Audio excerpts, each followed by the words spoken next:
I'm a lifelong Rangers fan, so I was kind of bummed to see this. Rangers prepare catcher contingency plan after losing All-Star Jonah Heim to wrist sprain.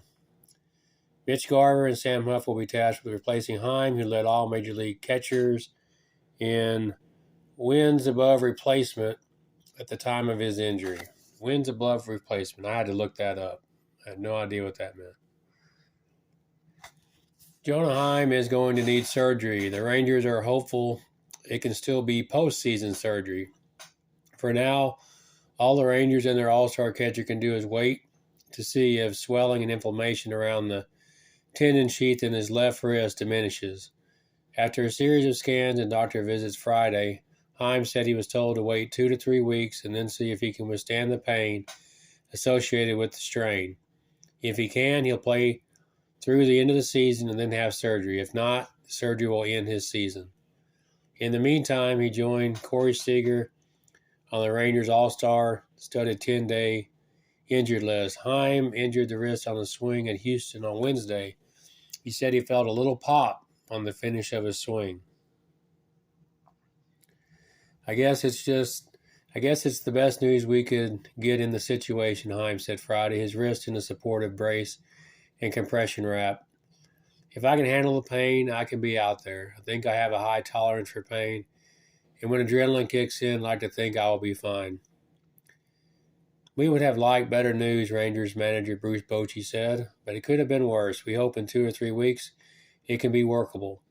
In the meantime, it leaves the Rangers with a catching tandem of Mitch Garver, who hasn't started on back-to-back days behind the plate in the majors since April 28-29, 2022, and Sam Huff, who hasn't started behind the plate in the majors this year.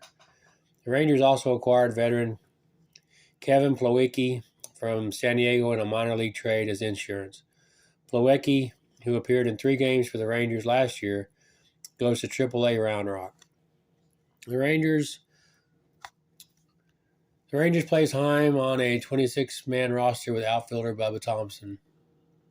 He is the only position player on the 40-man roster with any previous big league experience. In a separate move, reliever Josh Boers was activated from the IL and replaced Owen White, who was returned to the minors. The concern now is how the Rangers replicate what they were getting from Heim, who led all MLB catchers in wins above replacement at the time of the injury. He's an exceptional pitch framer and has an 816 OPS with 14 homers and 70 RBIs this season while catching more innings than any other AL catcher. The good news, it's not often you can replace an all-star with a Silver Slugger winner, but that's what the Rangers have in Garver. He won the award with Minnesota in 2019, but has been dogged by injuries since.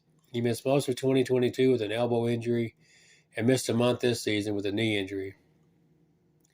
Prior to Friday, he started only 12 games behind the plate. The Rangers are likely to alternate Garver and Huff in the interim to protect Garver's health. Garver got the start on Friday. Mentally, I'm thinking this is the spot I'm supposed to be in, Garver said. I've been here before. I have been a starting catcher. I think of myself as a catcher more than a DH. It's going to be fine. Garver also has been a more productive player when he's been able to catch. He's long held that catching allows him to feel more engaged in the game and impacts his production. Evidence suggests he's right. For his career, he has an 856 OPS as catcher. It's 673 as DH. In 62 plate appearances as catcher this year, he's hit 4 of his 5 home runs and produced a 1.095 OPS. Huff, 25, is the Rangers' best catching prospect, but is still considered somewhat raw behind the plate. Though he'd been on the Major League roster for 31 days over 3 different stints, entering Friday, he had just 17 plate appearances. Mitch has done this before. We know he can handle it, said catching instructor Bobby Wilson. It's a good challenge for Sam and for our staff, but I told him this is what he's been groomed and developed for, to be a championship-level catcher. We are losing experience with Jonah, but I think of Sam as a replacement player. But I don't think of Sam as a replacement player. He has the potential to be a frontline player. We will see where he's at.